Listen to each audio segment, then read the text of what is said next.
¿Alguna pregunta hasta acá, muchachos, sobre la literatura contemporánea que evoca a un contexto histórico? En 1980, en 1980 los republicanos comienzan a devolverse a España y a generar, digámoslo así, como una proclamación económica y de ámbito social frente a los españoles.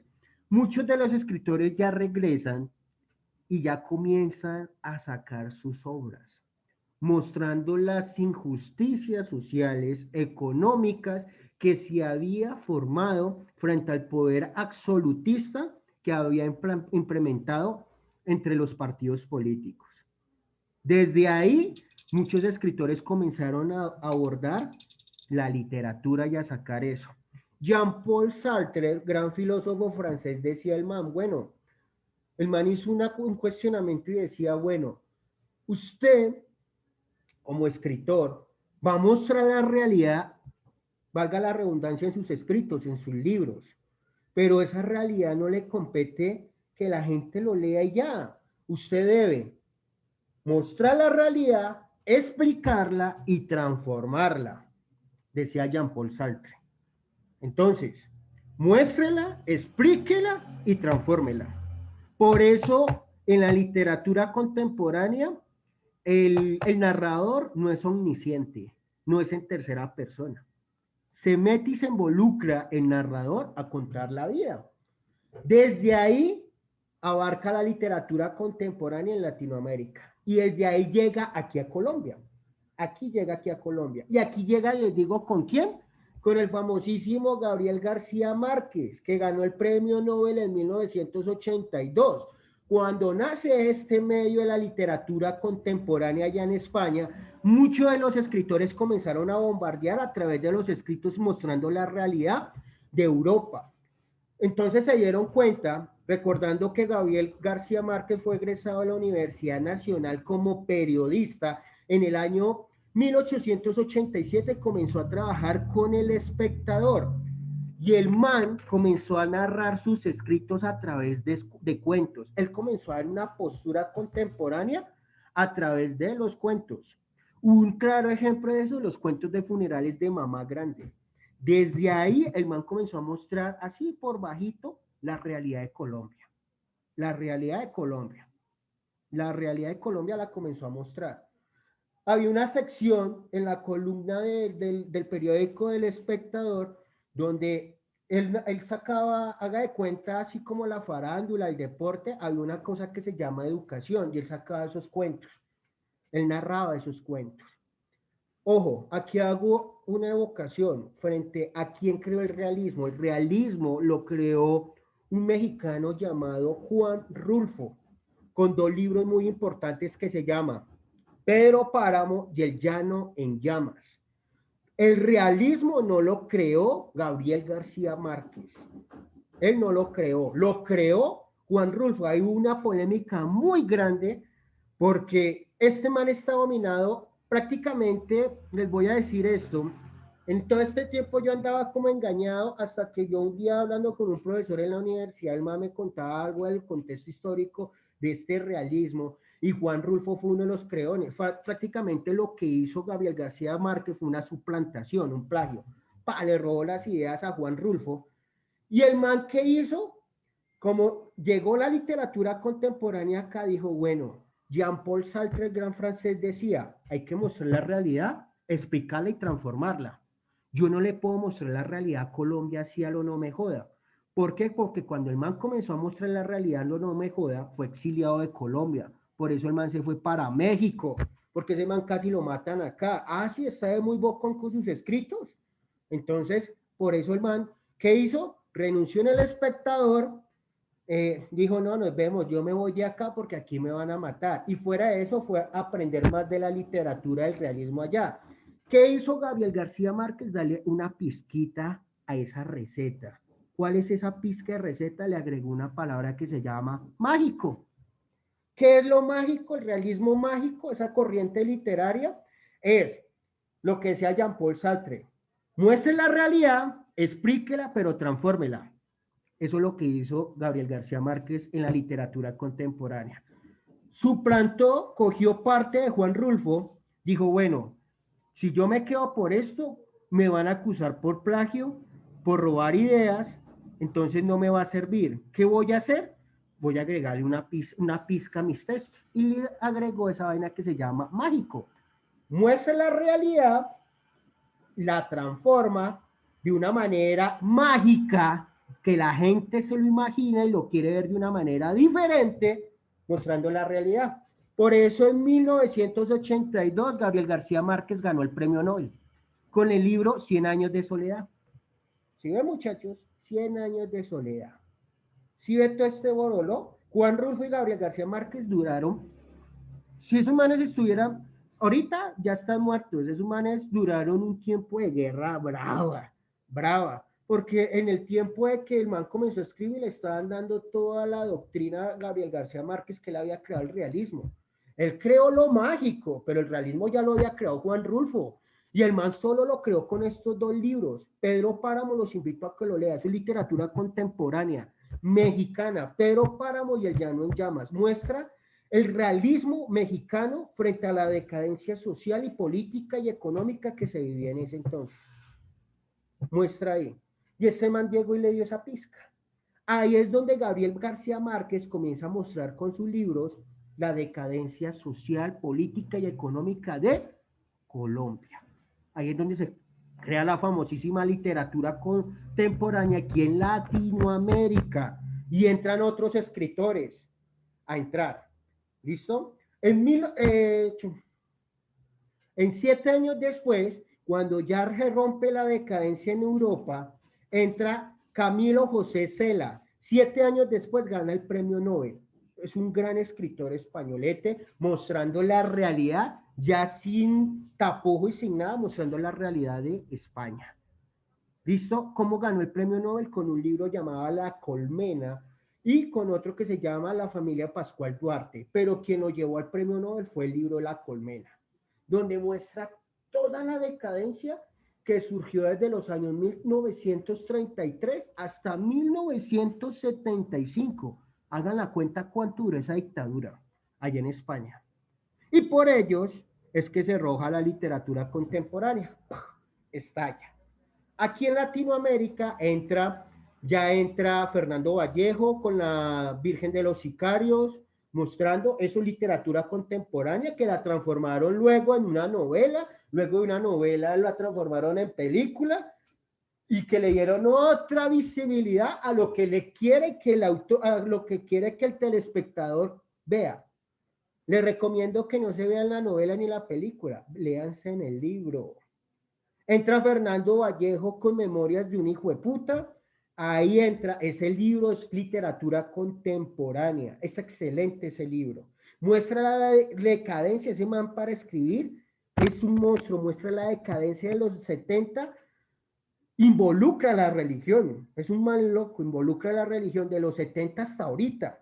Involucra las blasfemias de la religión y la decadencia de la religión. Ustedes sí sabían, muchachos, que eso se me pasó en alto, que cuando subió Francisco Franco, incluso yo considero que hasta cuando subió como canciller Adolf Hitler, ¿ustedes saben quién da el aborigen de poder?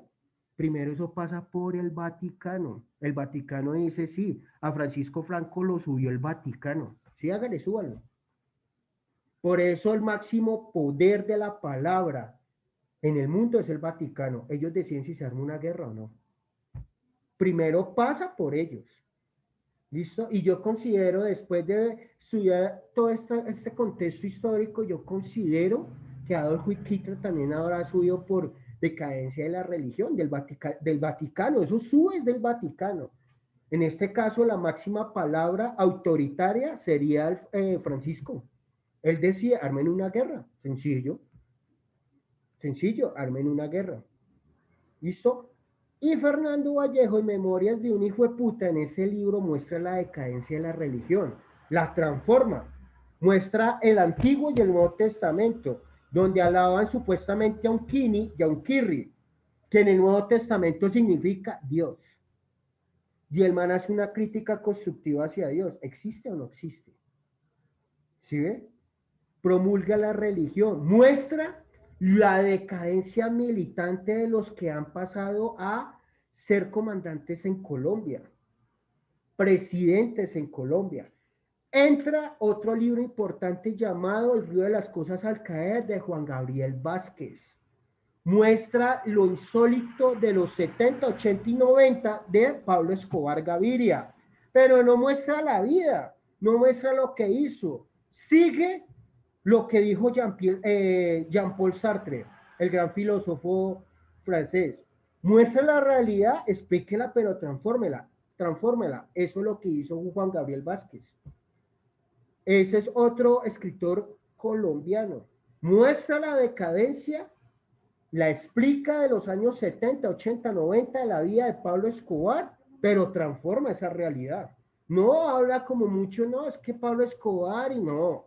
Muestra muestra toda la vida de ese narcotráfico, de la decadencia del narcotráfico y la va transformando. Excelente libro, se lo recomiendo para que lo lean. ¿Listo? Entra Rubén Darío. Entra en Argentina Jorge Luis Borges. ¿Listo? El cacerolazo, viene la dictadura que se iba a implementar en 1969 en Argentina.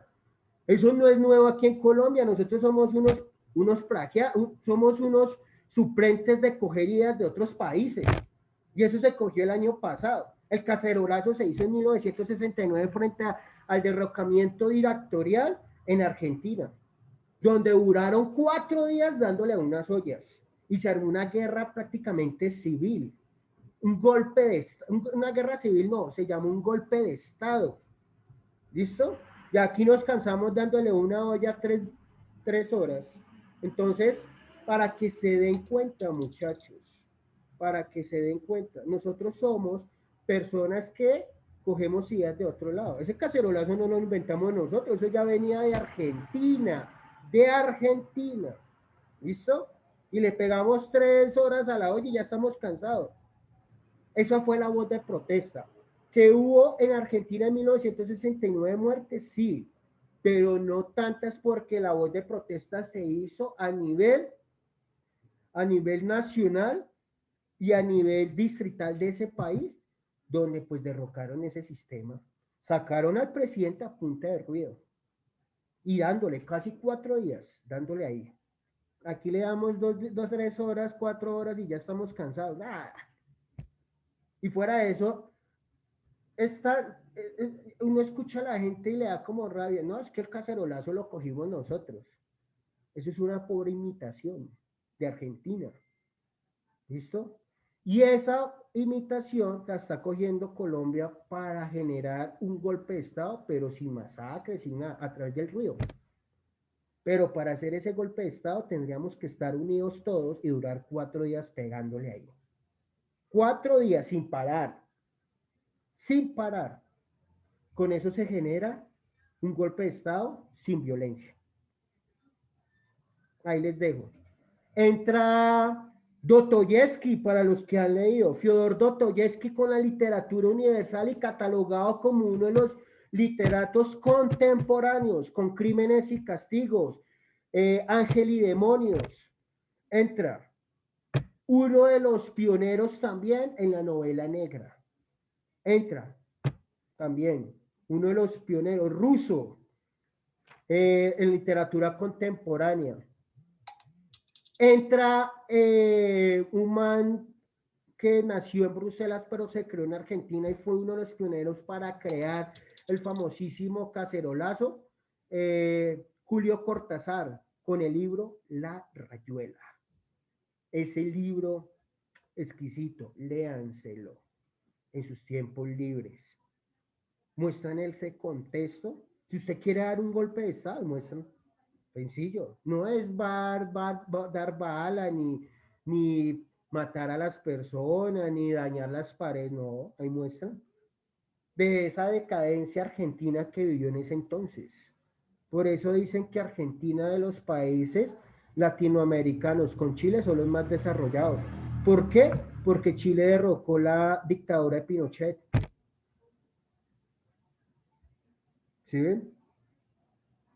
Por eso en esos países nos tienen como un poquito más de avance. Eso es literatura contemporánea. Entra José Asunción Silva con sus poemarios. Hay un poemario que se llama El Nocturno. Está en el billete de 5.000 en la parte de atrás del billete viejo, viejo. Hay un fragmento de poema. Léanlo. Tiene varios versos, es un poema muy largo, pero es muy interesante y hace una crítica constructiva a Colombia. Esos son autores colombianos. Gabriel García Márquez, con 100 años de soledad, Los funerales de Mamá Grande, memorias de unas putas tristes, y entran con otros diversos cuentos y otras novelas. Eh, ¿Quién más entra ahí? Entra Carlos Fuentes, otro escritor español. Camilo José Ceba también entra. Miguel Unamuno. Entran muchísimos autores. Juan Gabriel Vázquez. Entra Mario Mendoza. Para los que estuvieron conmigo el año pasado con el libro, pues Satanás es uno de los libros más bacanos que puede haber. Entra con un libro llamado La contemporaneidad al fin del mundo. Fue hecho en el 2018 y les digo que si usted se pone a leer ese libro, se queda loco. Porque el man, yo no sé si el man pensó lo que iba a pasar ahorita en el 2020 a través de sus escritos, o sea, se lo imaginó o alguien le sopló, porque usted queda aterrado. Usted lee ese libro, ese man lo que hizo fue una premonición. Léanse El fin del mundo. Entra Mario Mendoza, ¿por qué? Porque en la literatura contemporánea entra también la novela negra, lo oscuro. ¿De qué? De todas estas guerras, de todos estos mandatos dictatoriales. Entra el narcotráfico, entra la criminalidad, se crea la famosísima novela negra. Y uno de los pioneros de esta novela negra aquí en Colombia, Bogotá, es Mario Mendoza. Involucró lo policiaco, pero después de lo policiaco se metió con la novela negra y uno de los libros los transformó. Ahorita sus escritos son pura novela negra. Conoció a un man llamado Pío Baroja en México, un gran escritor de literatura policiaca, y lo transformó a que escribiera novela negra. El fin del mundo es novela negra. Y usted queda aterrado, aterrado. Ese libro lo estaba leyendo un amigo de colegio. Me dijo, parce, ¿qué leo? No sé qué. Le dije, lea esto. El man lo compró y me dijo, parce, ¿este man qué? Me dijo, ese libro fue escrito en el 2018 y este man, ¿por qué? Y le dije, no. Y el man lo hizo a través de su imaginación. El man nunca iba a pasar. El man nunca pensaba, el man no nombra de una pandemia, pero sí nombra de una enfermedad que iba a llegar tan grave en el 2020 que iba a parar la economía. Se estaba centrando en el que, en la economía estadounidense, se me fue el nombre, la bolsa de valores, donde iba a haber una decadencia de la bolsa de valores y los países que estaban sostenidos con Estados Unidos iban a degrimar, o sea, iban a caer, decaer. Entonces estábamos nosotros, Donald Trump, si Donald Trump hubiera cerrado Estados Unidos, la bolsa de valores hubiera quedado como la caída del 29 de 1929 cuando se cae la bolsa de valores. Si Estados Unidos, este man hubiera cerrado Estados Unidos, hubiera caído. Hubiera caído. Y esos países que están ahí colgados de Estados Unidos también hubieran caído. Entre eso estamos nosotros. Y así estamos a ras. Estamos jodidos. Ahora dígame si hubiera caído eso. Peor. Estaríamos en una crisis económica graves. Graves, graves. Si cerraron 3 meses y mejor dicho casi nos vamos desde quiebra. Ahorita ya que nos dijo el presidente, enférmese, cúrase o muérase, amigo, pero la economía no se vuelve a cerrar. Así es sencillo. Y cuídese usted. Entonces, miren toda esta decadencia. Eso es literatura contemporánea, muchachos. Eso es literatura contemporánea. Y entran otros autores muy importantes también. Para el feminismo entra la voz de protesta en el siglo XX, con Yuar Margir y con Edipo Rey. Entra, esta vieja recopila en este libro toda esa transposición, porque esto no viene desde ahorita, esto viene desde el siglo V antes de Cristo, con los griegos y romanos. Y ella en su libro hace toda esa decadencia. Desde esa época, de lo poquito que hemos visto literatura con ustedes, coge siglo V antes de Cristo, la Edad Media, el Renacimiento, el Barroco, el Romanticismo, todo eso lo coge, hasta ahorita lo contemporáneo, y se involucra con el feminismo. Feminismo, la voz de la mujer en lo contemporáneo.